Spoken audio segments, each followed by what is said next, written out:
Aujourd'hui, on va parler de la taille. Pour bien que tu comprennes, je vais t'expliquer la différence entre un buste long et un buste court. Là, tu vois, je vais t'imager avec les twins, que tu peux voir juste ici, qui ont un buste long. Buste long, ça veut dire que tu as plus de buste que de jambes.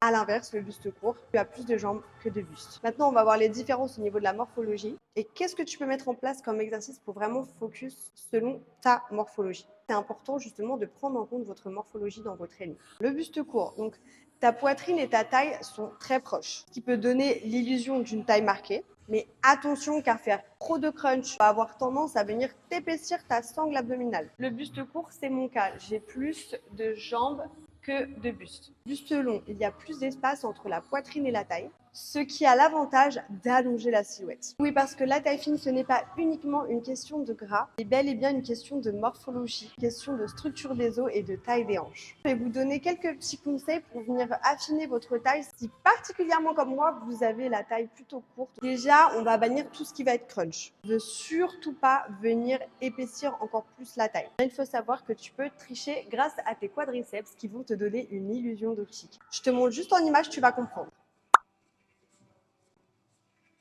En musculation, on vient vraiment jouer sur l'illusion d'optique. Si tu n'es pas né avec la bonne génétique et la bonne morphologie, entre guillemets, il y a toujours des choses à faire. On vient aussi également jouer sur le dos. Je te montre. D'avoir le dos plus large, forcément, ça va te créer une illusion d'optique de taille plus fine. J'espère que je vous aurai vraiment aidé avec ce tuto et surtout à éviter de vous faire des nœuds au cerveau.